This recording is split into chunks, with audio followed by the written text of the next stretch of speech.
అందరికీ నమస్కారం అండి. అక్కేటిపాలెం రైల్వే ట్రాక్ 40 సంవత్సరాల నుండి అక్కడ నివాసం ఉంటున్నారు.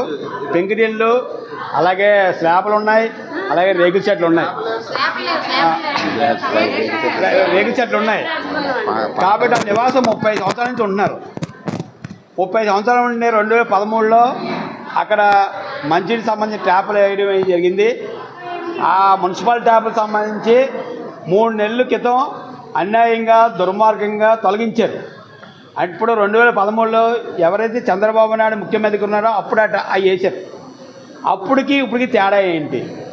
అప్పుడు మంచినీళ్ళు కావాలని వేశారు. ఇప్పుడు మంచినీళ్ళు తాకుండా నోరు ఎండిపోయేలాగా ఈరోజు మంచినీళ్ళు లేకుండా ఈ జోనల్ కమిషనర్ గారు, ఏఈ ఖాదర్ గారు వీళ్ళందరూ కూడా మంచినీళ్ళు లేకుండా ఇబ్బంది పడుతున్నారు. ఇక్కడ బయట అనిపించారు, ఎక్కడ గాజువాక జోనల్ ఆఫీసర్ మాకు మంచినీళ్ళు లేకపోతే ఇక్కడి నుంచి వెళ్ళమంటున్నారు. ఏమండి మానవతావాదం?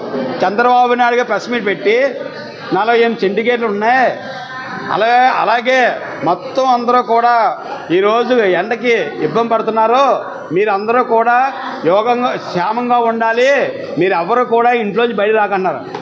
ఇంట్లోంచి బయట రాకూడదంటే మంచిగా ఉండాలి కదండి. మంచిగా లేకపోతే ఎలా బతకాలండి? కమిషనర్ గారు కానీ, డిఈ గారు కానీ, ఈ గారికి ఒక మానవత్వం లేదండి. మన ఇంటికి వస్తే దాహం అంటే మంచిది ఇస్తావా? ఇవ్వండి.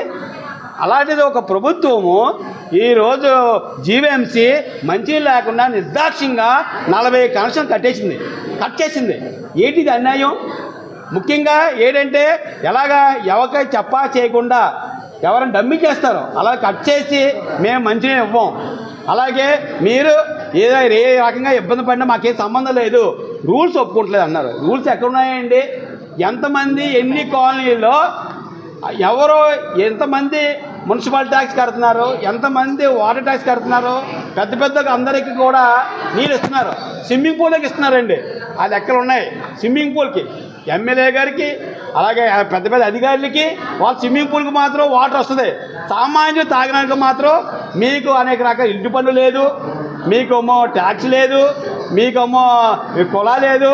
కాబట్టి మేము ఇవ్వు అన్నారు. అంటే ఇప్పటివరకు ఇచ్చారు కదా, కొత్తగా ఇవ్వమంటలేదు.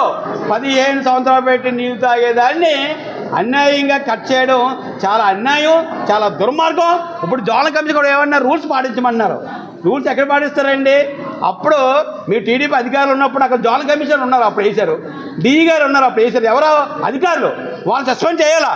మీరు డబ్బులు వసూలు చేయాలంటే డబ్బులు వసూలు చేయాలని అడగకుండానే అధికార రూమ్లో కూర్చుని, ఏసీ రూమ్లో కూర్చుని, అలాగే నోటీసులు పంపించకుండా